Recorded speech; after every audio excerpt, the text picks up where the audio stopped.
तो देखो, जैसा कि हम लास्ट क्लास में डिस्कस कर रहे थे, ठीक, क्वार्टर वेव प्लेट और हाफ वेव प्लेट, ठीक है, इसके बारे में हम डिस्कस कर रहे थे। ठीक है, किसी प्लेन पोलराइज लाइट को कैसे हम उसकी डायरेक्शन को चेंज कर सकते हैं, उसके इलेक्ट्रिक फील्ड की डायरेक्शन को चेंज कर सकते हैं, और उसको हम सर्कुलरली पोलराइज और इलेक्ट्रिकली पोलराइज लाइट में चेंज कर सकते हैं यूजिंग ए क्रिस्टल। ठीक है, एक डबली रिफ्लेक्टिंग क्रिस्टल है जिसपे किसी हम प्लेन पोलराइज लाइट को इंसिडेंट करवाएंगे, जिसका इलेक्ट्रिक फील्ड वेक्टर उस प्रिंसिपल एक्सिस से थीटा एंगल बना रहा होगा। ठीक है, उस लाइट को जब वो लाइट है वो बाहर से निकल, उसके दो कंपोनेंट हैं, वो दो कंपोनेंट होंगे, एक ई एक्स कंपोनेंट होगा, एक ई वाई कंपोनेंट होगा। यहाँ पे देख सकते हो जो ई एक्स कंपोनेंट होगा it is parallel to the principal axis, it is parallel to the principal plane, और जो ई वाई कंपोनेंट होगा it is perpendicular to the principal plane. अब देखो दोनों परपेंडिकुलर है, दोनों की वेलोसिटी में फ़र्क होगा। ये हमने देखा था जब डबली रिफ्रैक्टिंग क्रिस्टल से, ये सिंपल क्रिस्टल नहीं है, it is a doubly refracting crystal. When a rays pass through a doubly refracting crystal, there is a phase difference, there is phase difference between these two component. The velocity of these two component will not be the same in doubly refracting crystal। ठीक है, जो doubly refracting crystal है उसमें जो principal axis के parallel component है और एक प्रिंसिपल एक्सिस के परपेंडिकुलर कंपोनेंट है, इन दोनों की वेलोसिटी है वो सेम नहीं होगी। ठीक है, इन दोनों की वेलोसिटी अलग अलग वेलोसिटी से ट्रैवल करेंगे। यदि दोनों अलग अलग वेलोसिटी से ट्रैवल करेंगे तो दोनों के बीच में एक फेज डिफरेंस होगा। That phase difference we have calculated, this is the phase difference. ठीक है, 2 pi phi equal to 2 pi by lambda mu not minus mu T. अब दोनों में लाइट में दोनों कंपोनेंट में एक फेज डिफरेंस होगा। फेज डिफरेंस होगा तो दोनों के हमने लिए इलेक्ट्रिक फील्ड वेक्टर का हमने ये फॉर्मूला लिखा था दोनों के लिए, जब वो डबली रिफ्रैक्टिंग क्रिस्टल से बाहर निकलेंगे आपस में सुपर इम्पोज होंगे तो फेज डिफरेंस पे जब सुपर इम्पोज होंगे तो हमारे पास ये फाइनल इक्वेशन मिलेगी। इस फाइनल इक्वेशन ये किस पे डिपेंड कर रही है, उन दोनों के बीच में फेज डिफरेंस कितना है। ठीक है, फेज डिफरेंस यदि 0 पाई 2 पाई 4 पाई 6 पाई 2n पाई का है तो जो लाइट है वो सेम रहेगी प्लेन पोलराइज, और उसकी जो इलेक्ट्रिक फील्ड की डायरेक्शन है वो भी सेम रहेगी और एंगल भी सेम रहेगा। ये हमने डिस्कस कर दिया है। जब जो फेज डिफरेंस है वो पाई 3 पाई 5 पाई 2n माइनस 1 पाई का हो जाएगा, उस केस में जो लाइट है वो उसका जो इलेक्ट्रिक फील्ड वेक्टर है वो रोटेट कर जाएगा पाई माइनस 2 थीटा एंगल से, या एक्स एक्सिस से देखें तो पाई माइनस थीटा से वो रोटेट कर जाएगा। ये हमने यहाँ पे डिस्कस किया, यहाँ पे देख सकते हो तुम। ठीक है, फिर इसे हम कहेंगे हाफ वेव प्लेट, ये भी डिस्कस किया था, इसे हम कहेंगे हाफ वेव प्लेट। आज हम डिस्कस करते हैं जो फेज डिफरेंस है वो था केस थर्ड में क्या है हमारे पास, जो फेज डिफरेंस है हमारे पास वो कितने का हो, पाई बाय 2 का हो, 3 पाई बाय 2 का हो, 5 पाई बाय 2 का हो, जब इस टाइप का हमारे पास फेज डिफरेंस हो। ठीक है, या हम कह सकते हैं इसको 2n minus 1 pi by 2, 2n minus 1 pi by 2, जब ये फेज डिफरेंस हो। फेज डिफरेंस का फॉर्मूला है 2 pi by lambda into path difference है mu naught minus mu E into T, और ये किसके इक्वल है 2n माइनस 1 पाई बाय 2। तो पाई से पाई कैंसिल कर दो।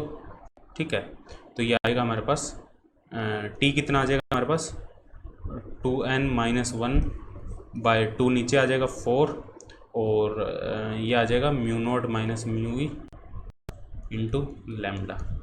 तो ये कितना आ जाएगा देखो,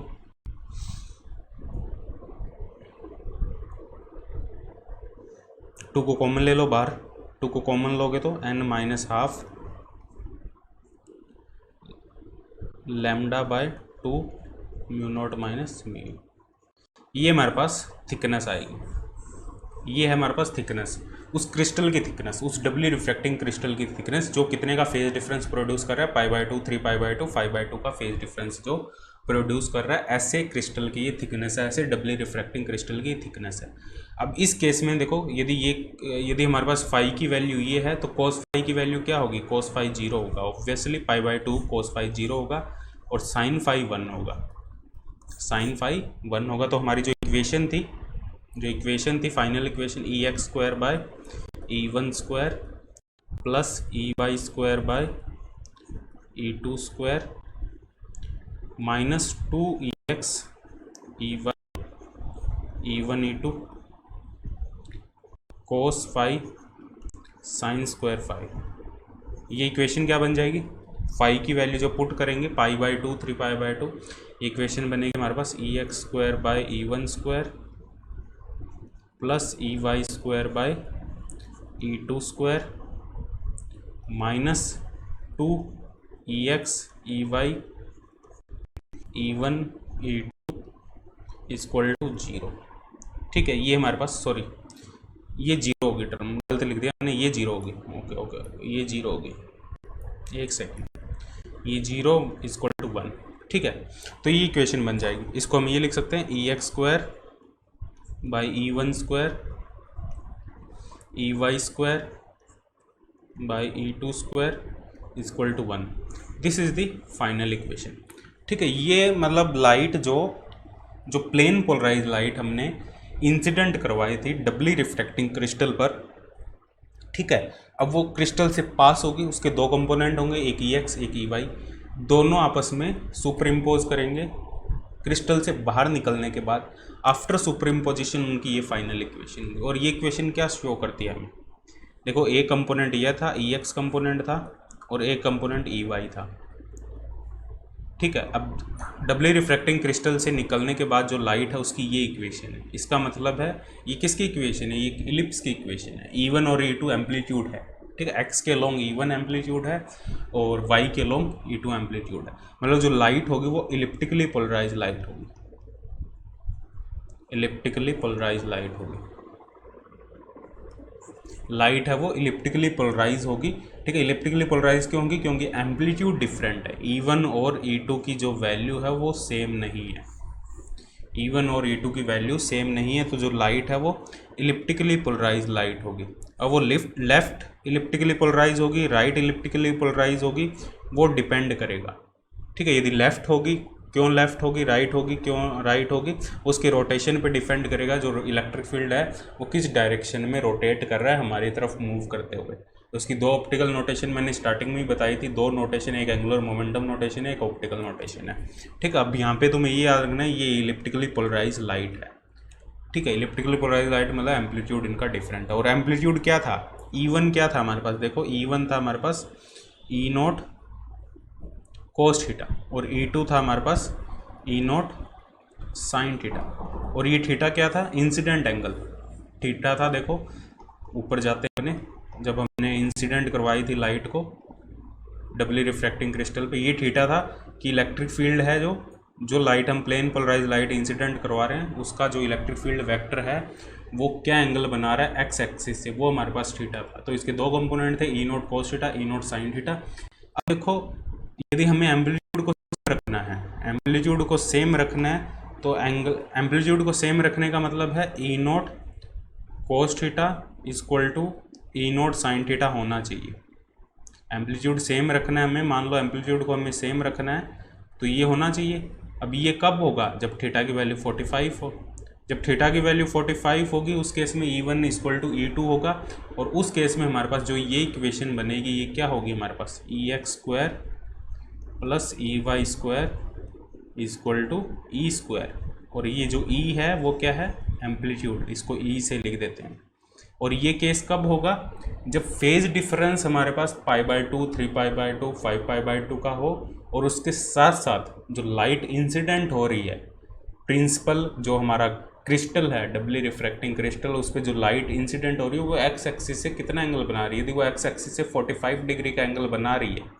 ठीक है, तो जो लाइट बाहर निकलेगी आफ्टर, जो डबली रिफ्रैक्टिंग क्रिस्टल से लाइट आफ्टर सुपर इम्पोजिशन बाहर निकलेगी वो सर्कुलरली पोलराइज लाइट होगी, यदि वो इंसिडेंट एंगल हमारा 45 डिग्री का है। यदि इंसिडेंट एंगल हमारा 45 डिग्री का नहीं है तो जो लाइट है वो इलिप्टिकली पोलराइज लाइट होगी। और फेज डिफरेंस चाहे कुछ भी हो, फेज डिफरेंस π/2, 3π/2, 5π/2 का है तो हमारे पास दो केस हो सकते हैं, या तो वो इलिप्टिकली पोलराइज हो सकती है या वो सर्कुलरली पोलराइज हो सकती है। लेकिन ये चीज़ें किस पे डिपेंड करेगी, वो इलिप्टिकली होगी या सर्कुलरली होगी, वो डिपेंड करेगा इसके एम्पलीट्यूड पे। और एम्पलीट्यूड किस पे डिपेंड कर रहा है, दोनों कंपोनेंट का एम्पलीट्यूड सेम होगा या अलग अलग होगा, वो डिपेंड कर रहा है उसका एंगल कितना है, एक्स एक्सिस किस एंगल पे इंसिडेंट हो रही है। यदि वो परपेंडिकुलरली इंसिडेंट हो रही है तो ना तो वो इलिप्टिकली होगी ना वो सर्कुलरली होगी। ठीक है, यदि वो परपेंडिकुलरली इंसिडेंट हो रही है। ठीक है, अब देखो जो लाइट है इलिप्टिकली पोलराइज होगी, सर्कुलरली पोलराइज होगी,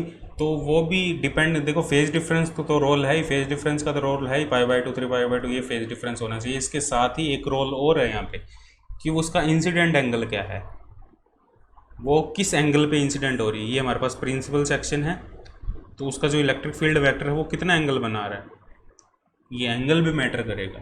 यदि इस एंगल की वैल्यू हमारे पास 0 हो, π/2 हो, पाई हो और 3π/2 हो या 2π हो, ये एंगल की वैल्यू हो, थीटा की वैल्यू, 0 का मतलब वो एक्स एक्सिस के अलोंग इंसिडेंट हो रही है, π/2 का मतलब इस एक्सिस के अलोंग, इस एक्सिस के अलोंग, इस एक्सिस के अलोंग, ठीक है। तो यदि ये एंगल है थीटा, तो वो इलिप्टिकली और सर्कुलरली पोलराइज नहीं हो सकती।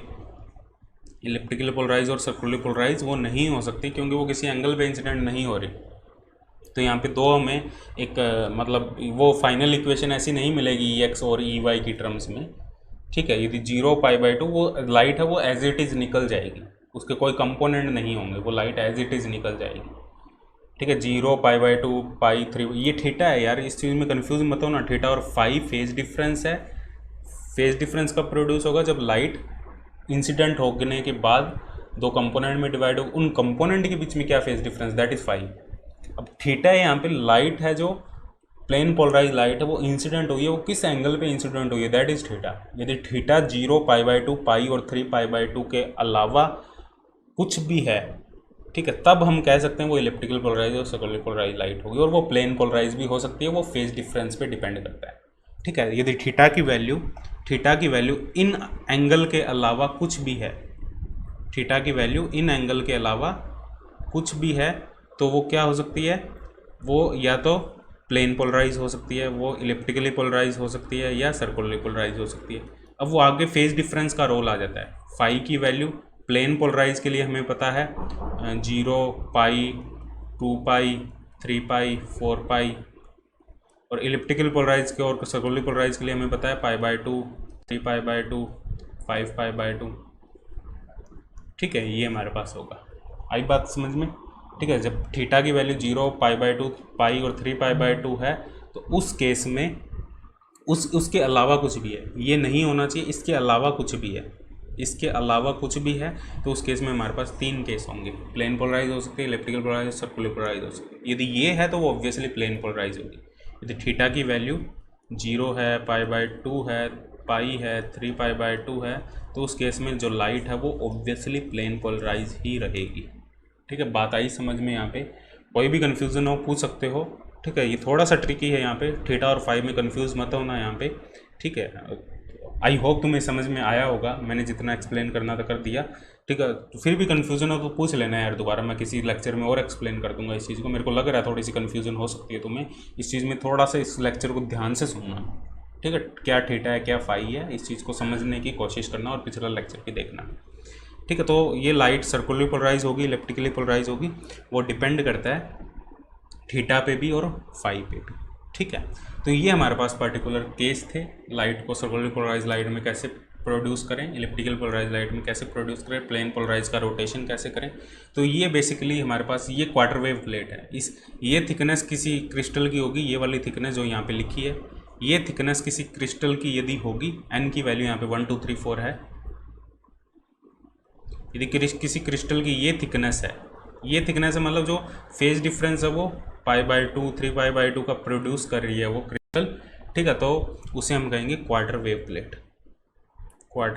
ये क्वार्टर वेव प्लेट होगी।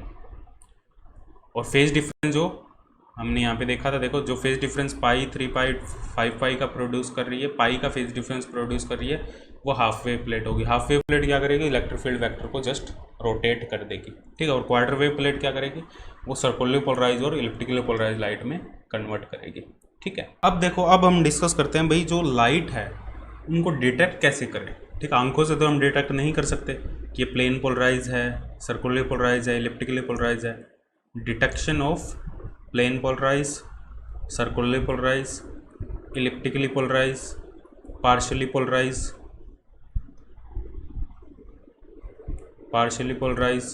अनपोलराइज, इन सभी लाइट को हम डिटेक्ट कैसे करें, ठीक है। ये क्वेश्चन बनता है एग्जाम में, ठीक है। इन सभी लाइट को हम कैसे डिटेक्ट करें, whether it is plane polarise light, circular polarise light, electrical polarise light, और पार्शियली पोलराइज लाइट, और अनपोलराइज लाइट, इसको हम कैसे डिटेक्ट करें।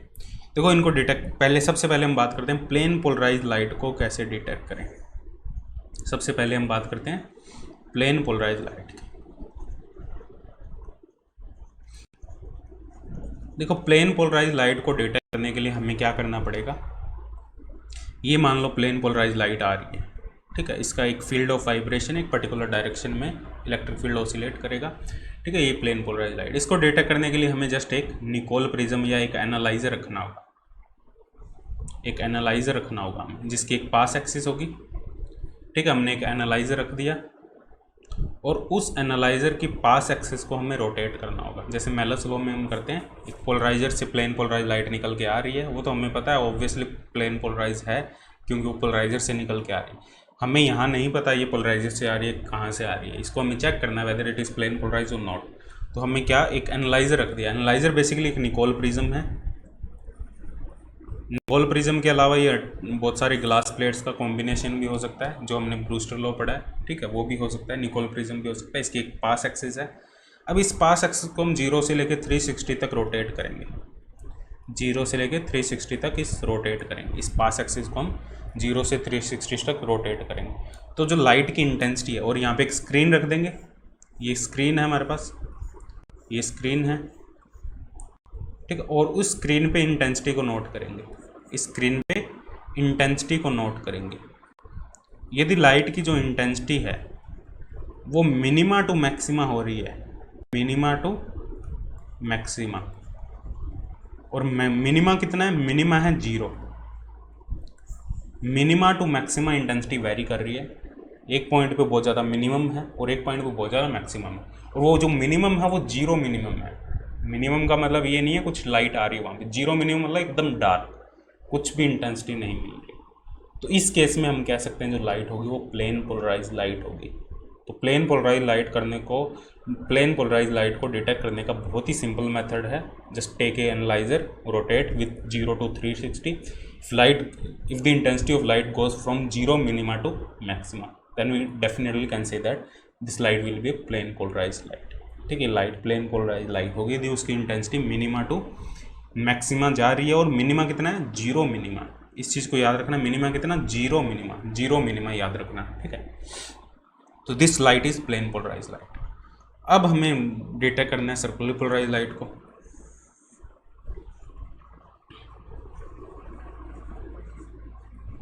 सर्कुलर पोलराइज लाइट, अब सर्कुलर पोलराइज लाइट को डिटेक्ट करें तो कैसे डिटेक्ट करेंगे। मान लो ये हमारे पास एक सर्कुलर पोलराइज लाइट आ रही है। सर्कुलर पोलराइज लाइट में इलेक्ट्रिक फील्ड का वेक्टर है वो सर्कुलर में रोटेट करेगा, हमारी तरफ आता हुआ वो सर्कल में रोटेट करेगा, टर्न करेगा ऐसे। ये तुम्हारी तरफ आ रहा है, देखो वो टर्न कर रहा है, तुम्हारी तरफ आ रहा है और टर्न कर रहा है, ठीक है। एक सर्कल में इसका एम्पलीट्यूड सेम रहेगा हर डायरेक्शन। तो it is circular polarise light. How to analyse this circular polarise light, तो हमें क्या करना पड़ेगा, यहाँ पे भी एक एनालाइजर रखना पड़ेगा, यहाँ पे भी एक एनालाइजर रखना पड़ेगा। This analyser is a Nicol prism, it has a pass axis, इसके एक पास एक्सिस होगी एक पर्टिकुलर डायरेक्शन में। सेम वही काम करेंगे, 0 से 360 तक रोटेट करेंगे इस पास एक्सिस को, इस एनालाइजर को रोटेट करेंगे। ये हमारे पास एक स्क्रीन होगी। अब इस स्क्रीन पे लाइट की इंटेंसिटी गिर रही होगी। अब यहाँ पे क्या है, इंटेंसिटी में कोई भी वेरिएशन नहीं होगा, intensity will be same at every angle, ठीक है। Intensity will be same at every angle. 0 से 360 रोटेट करेंगे, इंटेंसिटी हमेशा सेम रहेगी। लेकिन यहाँ पे कन्फ्यूज़न है, अनपोलराइज लाइट के केस में भी यही होगा, अनपोलराइज लाइट के केस में भी यही होगा, अनपोलराइज लाइट के केस में भी यही होगा, ठीक है। जब तुम अनपोलराइज लाइट लोगे, ठीक है, अनपोलराइज लाइट और सर्कुलर पोलराइज लाइट को डिटेक्ट करना इजी नहीं है। अनपोलराइज लाइट के केस में भी उसकी इंटेंसिटी है वो उसकी इंटेंसिटी वो सेम रहेगी हर एक पॉइंट पे, क्योंकि इलेक्ट्रिक फील्ड का जो सर्कुलर पोलराइज लाइट में तो इलेक्ट्रिक फील्ड रोटेट कर रहा है, अनपोलराइज लाइट में इलेक्ट्रिक फील्ड ऑलरेडी हर डायरेक्शन में है, ठीक है। तो तुम उसको मेजर करोगे इंटेंसिटी को, intensity will be same at every angle. Rotate करोगे तुम एनालाइजर को तो intensity will be same at every angle, ठीक है। तो देयर इज ए कन्फ्यूज़न, ठीक है। यहाँ पे कन्फ्यूज़न है, क्या कन्फ्यूज़न है कि जो लाइट है वो सर्कुलर पोलराइज लाइट है या अनपोलराइज लाइट है, इसको कैसे डिटेक्ट करें। It can be circular polarise light और also it can be unpolarise light. How to detect this, how to overcome this difficulties. ठीक है, इस डिफिकल्टीज को कैसे ओवरकम करें, कैसे बताएं कि सर्कुलरली पोलराइज लाइट है या अनपोलराइज लाइट। तो हम क्या करेंगे, अब यहाँ पे क्वार्टर वेव प्लेट काम में आएगी। अब यहाँ पे क्वार्टर वेव प्लेट काम में आएगी। तो हम क्या करेंगे, जो लाइट हमें मिल रही है, मान लो ये सर्कुलरली पोलराइज लाइट है, तो हम क्या करेंगे, यहाँ पे सबसे पहले क्वार्टर वेव प्लेट रखेंगे। सबसे पहले क्वार्टर वेव प्लेट रखेंगे। क्वार्टर वेव प्लेट हमने पढ़ लिया। क्वार्टर वेव प्लेट क्या करेगा, quarter wave plate circularly polarise light को प्लेन पोलराइज लाइट में कन्वर्ट कर देगा। But quarter wave plate is done, it convert the circularly polarise light into a plane polarise light. Note कर लो इस point को, नोट कर लो इस पॉइंट को। Quarter wave plate will convert circularly polarise light into plane polarise light. Plane polarise light, क्योंकि plane quarter wave plate क्या करती है, प्लेन पोलराइज लाइट को सर्कुलरली पोलराइज लाइट में कन्वर्ट कर देती है विद ए, कब करती है, जब फेज डिफरेंस π/2 का हो। हमने अभी पढ़ा था, देखो यार तुम याद करो इस चीज़ को।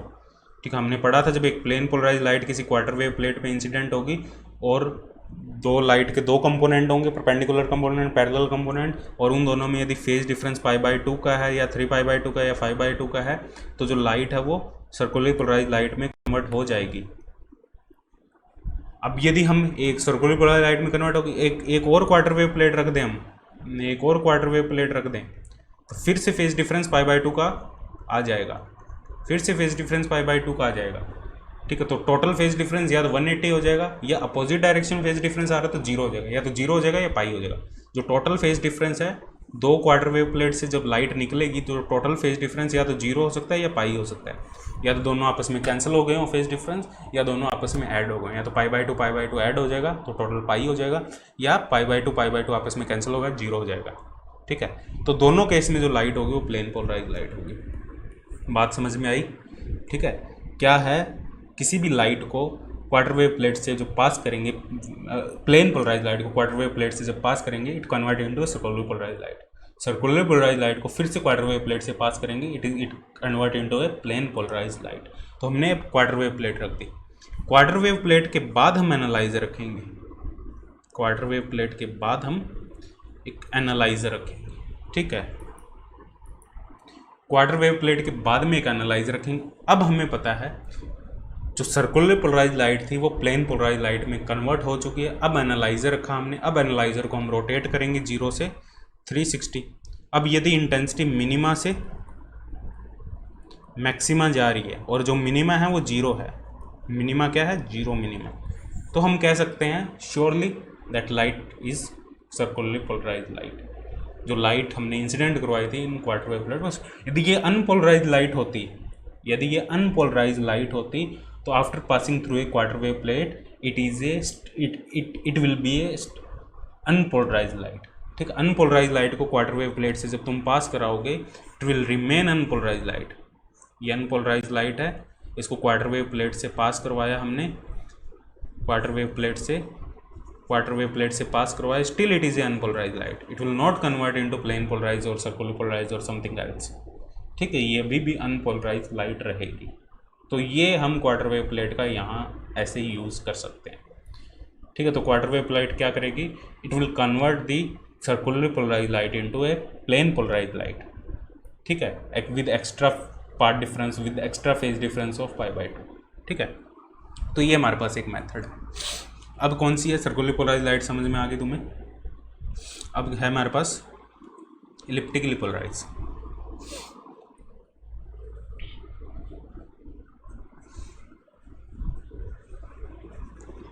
इलिप्टिकली पोलराइज लाइट,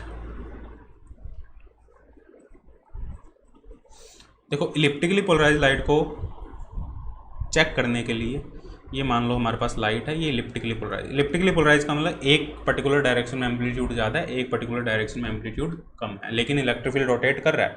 जब वो इस डायरेक्शन में तो उसका एम्पलीट्यूड ज़्यादा है, जब वो रोटेट करते हुए इधर आ गया तो उसका एम्पलीट्यूड कम हो गया। ठीक है, फिर इधर एम्पलीट्यूड बढ़ गया, फिर इधर एम्पलीट्यूड कम हो गया। ठीक है, दैट इज़ इलिप्टिकली पोलराइज लाइट। जब इसको एनालाइजर से हम पास करवाएंगे, तो क्या होगा, अब एनालाइजर को 0 से 360 रोटेट करेंगे, एक स्क्रीन रखेंगे, स्क्रीन पर इंटेंसिटी नोट करेंगे, एनालाइजर को 0 से 360 रोटेट करेंगे तो हम क्या देखेंगे, जो इंटेंसिटी है वो मिनिमा से मैक्सिमा जा रही है, लेकिन मिनिमा नॉन जीरो है। यहाँ पे minima non zero, plane polarise में मिनिमा जीरो था, लेकिन इलिप्टिकली पोलराइज लाइट में मिनिमा है that is non zero. Non zero to maxima intensity जाएगी, ठीक है, जो मिनिमा होगा वो नॉन जीरो होगा। लेकिन यहाँ एक और कन्फ्यूज़न है। कन्फ्यूज़न क्या है? कन्फ्यूज़न ये है कि पार्शियली पोलराइज लाइट में भी यही केस होगा। पार्शियली पोलराइज लाइट का क्या मतलब है? पार्शियली पोलराइज लाइट का मतलब है इंटेंसिटी का जो डिस्ट्रीब्यूशन है, इलेक्ट्रिक फील्ड का जो डिस्ट्रीब्यूशन है। पार्शियली पोलराइज एक अनपोलराइज लाइट ही है, पार्शियली पोलराइज लाइट एक अनपोलराइज लाइट ही है, लेकिन पार्शियली पोलराइज लाइट में क्या है, इंटेंसिटी, जैसे तुमने देखा था ना जब हमने ब्रैग्स जो ब्रूस्टर लॉ पढ़ा था, जब लाइट रिफ्लेक्ट हो रही थी वो तो कम्प्लीटली प्लेन पोलराइज थी with electric field vibrating perpendicular direction. जो अंदर लाइट गई थी वो पार्शियली पोलराइज लाइट थी। पार्शियली पोलराइज लाइट का मतलब है परपेंडिकुलर कंपोनेंट थोड़े से कम हैं, पैरेलल कंपोनेंट थोड़े से ज़्यादा है, या पैरेलल कंपोनेंट थोड़े से कम हैं, परपेंडिकुलर कंपोनेंट थोड़े से ज़्यादा है। जो इलेक्ट्रिक फील्ड का डिस्ट्रीब्यूशन है, the probability distribution of electric field is not same at every point, not same in every direction. ठीक है, जो इलेक्ट्रिक फील्ड है, ये इलेक्ट्रिक फील्ड का जो वाइब्रेशन है that is not same in every possible direction. Random distribution है, distribution of electric field at particular angle is not same. ठीक है, किसी पर्टिकुलर एंगल पे डिस्ट्रीब्यूशन सेम नहीं है। ठीक है, इलेक्ट्रिक फील्ड का प्रोबेबिलिटी डिस्ट्रीब्यूशन, ठीक है, वो सेम नहीं है, तो हम कह सकते हैं वो पार्शियली पोलराइज लाइट। और पार्शियली पोलराइज लाइट को जब तुम एनालाइजर से पास करोगे, you will get the same answer that you are getting in the elliptically polarise light. ठीक है, जब पार्शियली पोलराइज लाइट को हम एनालाइजर से पास करेंगे, will have the same answer, will get the minima with non zero minima and the maxima that we are getting in the elliptically polarise light. तो हम इनको कैसे डिफ्रेंशिएट करें, इन दोनों लाइट को हम कैसे डिफ्रेंशिएट करें, whether it is elliptically polarise और पार्शियली पोलराइज लाइट। तो वही same quarter wave plate role में आ जाएगी। क्वार्टर वेव प्लेट क्या करेगी? क्वार्टर वेव प्लेट, यदि लाइट हमारे पास पार्शियली पोलराइज है, यदि लाइट पार्शियली पोलराइज है तो उसमें कोई चेंज नहीं करेगी। क्वार्टर वेव प्लेट से पार्शियली पोलराइज लाइट पास होगी तो वो स्टिल पार्शियली पोलराइज ही रहेगी, वो स्टिल पार्शियली पोलराइज ही रहेगी। और यही क्वार्टर वेव प्लेट में से तुम इलिप्टिकली पोलराइज लाइट पास करवाओगे तो वो प्लेन पोलराइज में कन्वर्ट हो जाएगी। इस पे क्वेश्चन बनता है, यहाँ से तुम इलिप्टिकली पोलराइज लाइट पास करवाओगे तो वो प्लेन पोलराइज में कन्वर्ट हो जाएगी। हो सकता है इसके डायरेक्शन चेंज हो जाए, जो राइट इलिप्टिकली पोलराइज है वो लेफ्ट इलिप्टिकली पोलराइज हो जाए, जो लेफ्ट इलिप्टिकली पोलराइज है वो राइट इलिप्टिकली पोलराइज हो जाए, सॉरी प्लेन पोलराइज हो जाए, लेफ्ट है वो राइट हो जाए, राइट है वो लेफ्ट हो जाए। ठीक है, मतलब वो क्वार्टर वेव प्लेट से पास करवाने के बाद वो प्लेन पोलराइज, बस तुम्हें ये याद रखना, इलिप्टिकली पोलराइज लाइट को जो क्वार्टर वेव प्लेट से पास करवाओगे will convert into plane polarise light. ठीक है, तो हम डिटेक्ट कर सकते हैं पार्शियली पोलराइज लाइट को और प्लेन पोलराइज लाइट को। ठीक है, बाकी इस पर क्वेश्चन करेंगे तो it will more clear to you, और ज़्यादा क्लियर हो जाएगा, बहुत अच्छे क्वेश्चन करेंगे इस पे अपने। ठीक है, बस अभी तो तुम थोड़ा इतना ही ध्यान रखना, quarter wave plate is the major thing. ठीक है, जो हमें बताएगी whether it is circularly polarise और अनपोलराइज, और किसमें डिफ्रेंशिएट करेंगे, इलिप्टिकली पोलराइज और पार्शियली पोलराइज लाइट में। तो क्वार्टर वेव प्लेट एक बहुत ही अच्छा टूल है हमारे पास। जो हाफ वेव प्लेट है just rotate the electric field vector. ठीक है, और उसका कोई रोल नहीं है, वो जस्ट इलेक्ट्रिक फील्ड वेक्टर को रोटेट करेगी। थ्योरी में इतना ही है, थ्योरी में कोई ज़्यादा और नहीं है। जो भी थोड़े बहुत पॉइंट बचे हैं वो क्वेश्चन में भी क्लियर हो जाएंगे, क्वेश्चन में कवर कर लेंगे। जो थ्योरी में थोड़े बहुत पॉइंट रह गए मैं देख लूँगा एक बार, कुछ रह ना गया हो इसमें पोलराइजेशन में, कुछ छोटे छोटे पॉइंट्स यदि रह गए हों तो मैं उनको क्वेश्चन में कवर कर दूँगा। तो इसलिए यार देखो मेरा एक रूल है, तुम्हें क्वेश्चन वीडियो देखनी मेरी ज़रूरी है, क्योंकि जो थ्योरी में कोई छोटे छोटे पॉइंट रह जाते हैं वो मैं क्वेश्चन में कवर करवा देता हूँ।